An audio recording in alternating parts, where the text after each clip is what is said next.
campagne annuelle sur l'intégralité de la côte aquitaine est très importante pour qualifier et quantifier les évolutions du trait de côte et les mouvements sédimentaires au cours du temps.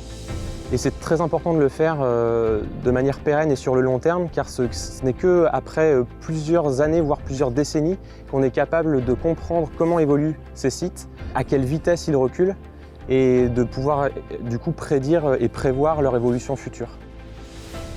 Les enjeux sur l'île aux oiseaux, ce sont avant tout des cabanes, mais il y a également d'autres enjeux comme la chasse, le tourisme évidemment et l'ostréiculture. Pour cette mission très spécifique, on est très dépendant de la marée. Déjà pour arriver sur l'île, évidemment on arrive en bateau, mais on va travailler à marée basse. Donc on dépend des coefficients de marée. Pendant 4 heures autour de la marée basse, on va mesurer une dizaine de profils qui sont perpendiculaires au trait de côte, qui font tout le tour de l'île et surtout la partie ouest de l'île, qui est la plus soumise à l'érosion.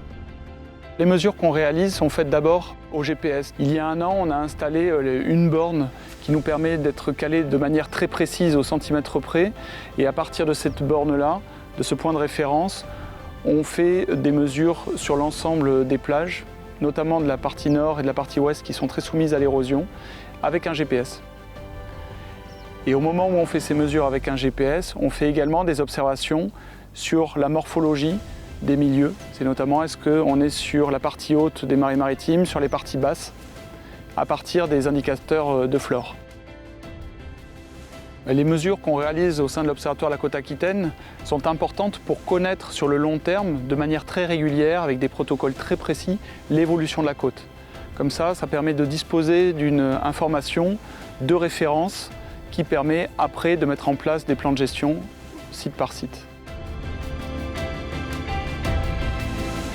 Nous sommes sur le territoire de Bidart, sur le site d'Eretegia, dans le cadre de la campagne annuelle réalisée par l'Observatoire de la côte aquitaine pour réaliser des levées des GPS. On a 3 objectifs principaux qui sont sur ce site d'Eretegia, assez représentatif de l'ensemble du territoire de la côte rocheuse basque. Donc, le premier objectif, c'est de lever des profils de plage, donc pour suivre l'évolution des stocks sédimentaires sur les plages. Deuxième objectif, le suivi du pied de falaise. Et le troisième objectif, le sommet de falaise. Les particularités, elles sont liées aux caractéristiques géomorphologiques du site. Sur une côte rocheuse, ici, on est selon les secteurs, on a des falaises qui sont plus ou moins hautes. Donc on a des secteurs qui peuvent ne pas bouger ou peu bouger en pied de falaise, mais par contre, ils peuvent être dans des dynamiques d'évolution relativement importantes en sommet de falaise, ce qui justifie qu'on suive à la fois le sommet et le pied de falaise. Sur la côte rocheuse, le trait de côte se situe en sommet de falaise, ce qui permet de voir des phénomènes d'instabilité qui peuvent entraîner une évolution de ce sommet de falaise, tandis que le pied de falaise peut être dans une dynamique peu importante, c'est-à-dire rester relativement stable. La côte rocheuse, sur l'ensemble de son linéaire, à peu près une trentaine de kilomètres, on est de l'ordre de 25 cm par an en moyenne, mais sachant que selon les années, selon les sites, on peut avoir des phénomènes qui peuvent entraîner un recul suite à un glissement de terrain, suite à un éboulement de 1 mètre ou plusieurs mètres.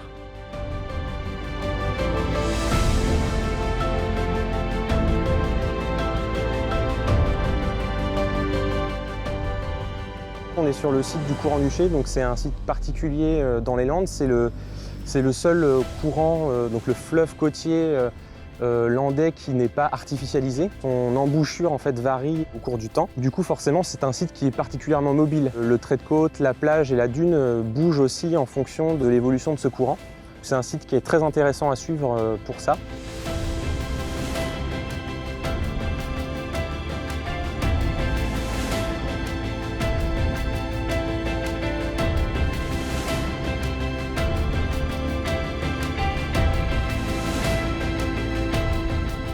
On est sur le site de la dune du Pilat. L'objectif, c'est de mesurer en fait son relief, l'altitude, la position entre la dune et la plage et la position aussi de la ligne de crête pour essayer d'évaluer la vitesse de recul de la dune. Donc on fait ça tous les ans. Donc la dune est une dune très mobile. Elle recule de 1 à 5 mètres par an environ côté forêt. C'est très rapide et puis pareil, on a un recul de l'ordre de 3 mètres à peu près au niveau du trait de côte, donc la limite entre la dune et la plage, au nord et un peu moins au sud. C'est un peu variable spatialement, mais globalement c'est une dune qui bouge beaucoup, donc avec l'effet du vent et également l'effet des marées et des courants.